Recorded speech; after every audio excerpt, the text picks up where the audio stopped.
ഹരിയേട്ടാ, ഞാൻ അകത്തേക്ക് വന്നോട്ടെ? അനുവാദം ചോദിച്ചില്ല നീ എന്റെ അടുത്ത് വരാറ്?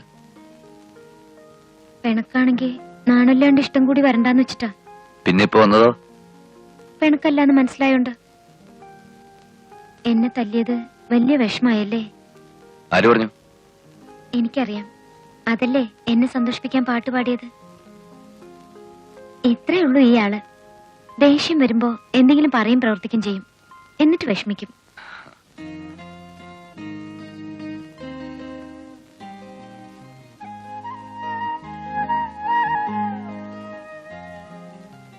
വല്ലാതെ വേദനിച്ചോ അമ്മൂട്ടി? ഏയ്, വരവ് കണ്ടപ്പോ ഞാൻ പേടിച്ചു. പിന്നെ വേദനിച്ചോന്ന് ചോദിച്ചാ കുറച്ച്. നീ കുറുമ്പ് കാണിച്ചിട്ടില്ലേ ഞാൻ തല്ലിയത്? തല്ല്, ചീത്ത പറയേ, എന്ത് വേണേലും ചെയ്തോളൂ. എന്നെ ഇഷ്ടല്ലാണ്ടാവരുതട്ടോ. അങ്ങനെയായ മരിക്കുള്ളൂ ഞാൻ.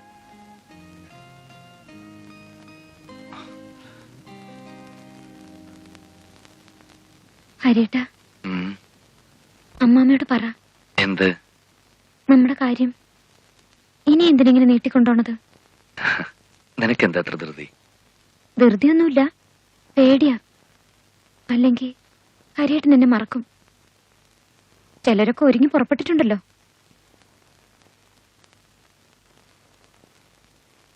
ആര്?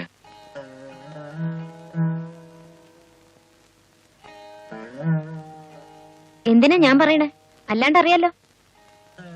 വല വീശി പിടിക്കാൻ നല്ല മിടുക്കുണ്ട്, കേട്ടില്ലേ? അമ്മോ, സൂക്ഷിച്ച് സംസാരിക്കണം. ഞാനൊന്നും മിണ്ടുന്നില്ല, പോരെ?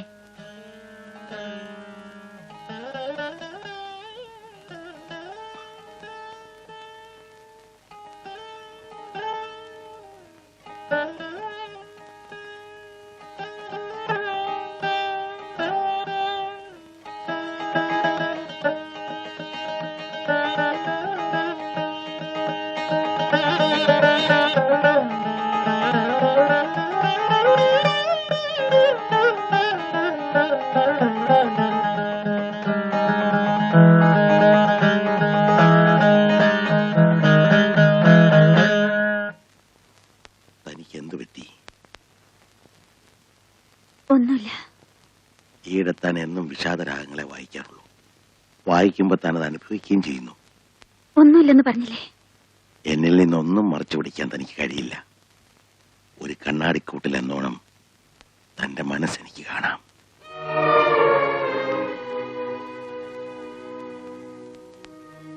പറയൂ, മുറിച്ചറിഞ്ഞ ബന്ധങ്ങൾ വീണ്ടും വേദനിപ്പിക്കുന്നുണ്ടോ?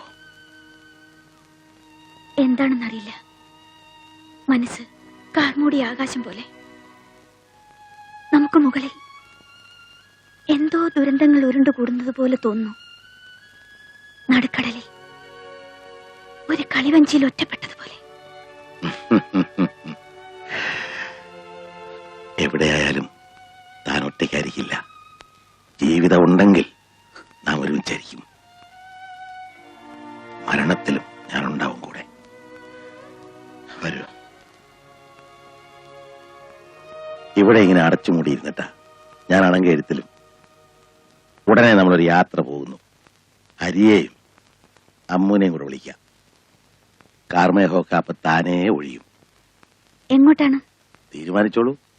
പിന്നെ മറ്റൊരു കാര്യം, ഇന്ന് രാത്രി കുളിച്ച് സുന്ദരിയായിട്ട് റീഡിംഗ് റൂമിൽ വരണം. എന്തിനാണ്? വരൂ, അപ്പൊ പറയാം. ഇപ്പൊ പറയൂ. A very pleasant surprise.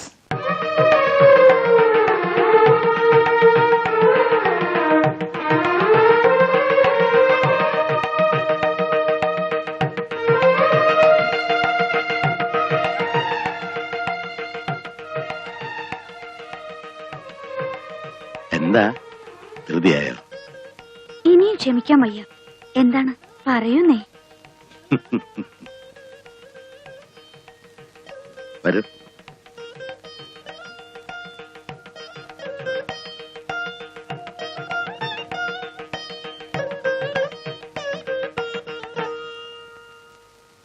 എന്റെ സുതയ്ക്ക് എന്റെ മമത.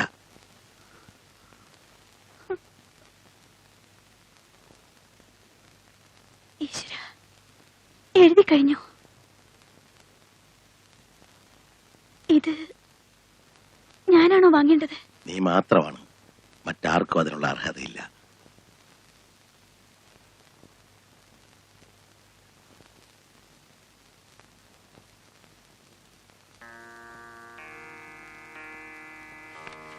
മമത, NS അനന്തപത്മനാഭൻ.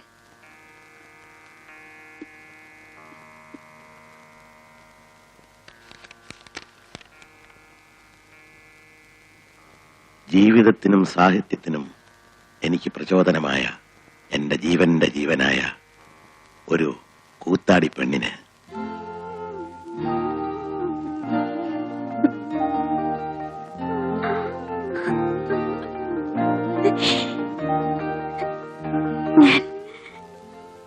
ഞാൻ ഭാഗ്യവതിയാണ്.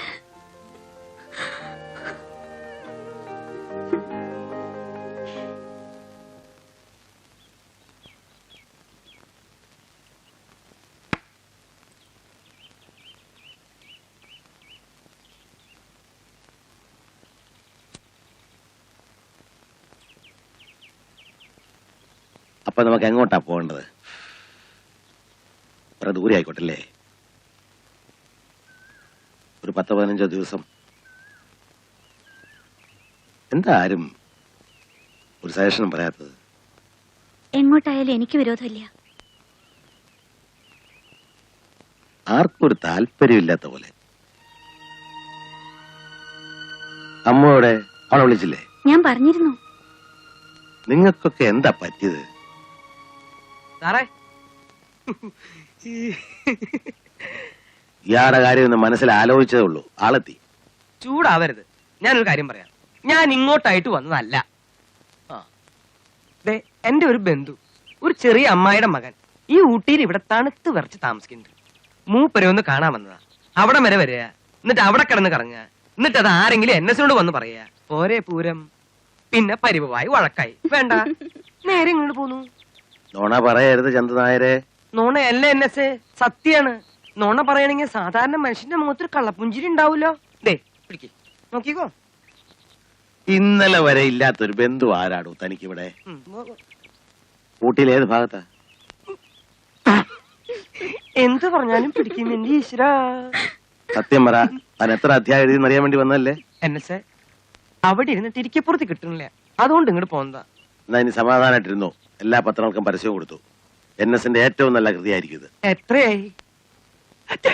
തീർന്നു. Sorry sorry.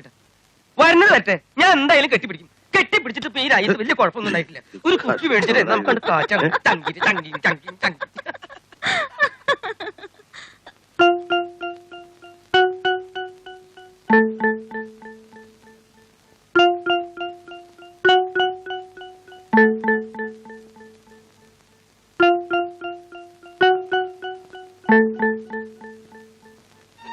ചിറ്റേ,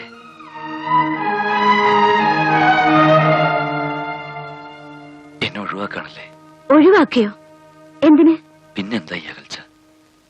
എന്നോട് പഴയതുപോലെ സംസാരിക്കാറില്ല, എന്റെ മുറിയിലേക്ക് വരാറില്ല. ഒരുമിച്ചുണ്ടാവുമ്പോ സാറിന്റെ നിഴൽ പോലെ വിടാൻ നിൽക്കുന്നു. അത് ഞാൻ അദ്ദേഹത്തിന്റെ നിഴലായതുകൊണ്ട് തന്നെ.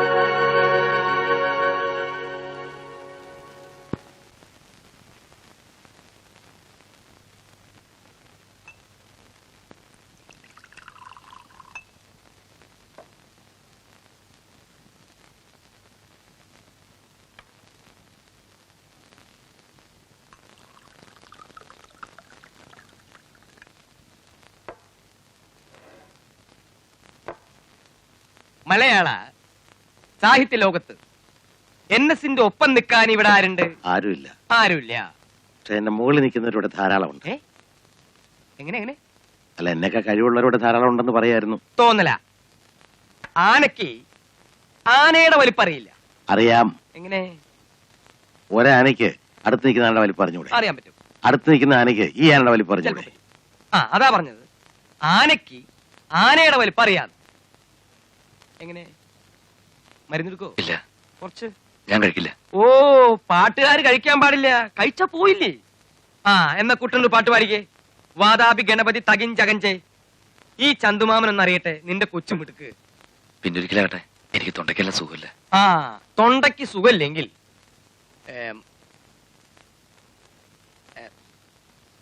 എന്തപ്പോ ചെയ്യല്ലേ? അല്ല എന്നെ ഇത് പിടിച്ചിരിക്കാൻ തുടങ്ങിട്ട് നേരം കുറെ ആയല്ലോ. അടിക്ക്, ഞാൻ വിളിക്കാം. ഞാനിപ്പോ അങ്ങനെ അധികം കഴിക്കാറില്ല. ഒരു ലഹരി ഒന്നും. എന്നെ ഒരു ഭാഗ്യവാനാണ്. ലഹരി കഴിക്കാത്തതുണ്ടോ? എല്ലാം കൊണ്ടും ഒരു കൊച്ചു ഭാഗ്യവാനാണ്. എന്നെ പുസ്തകം എഴുതി കിട്ടിയുള്ള സന്തോഷം കൊണ്ട് പാടിപ്പോയതാ.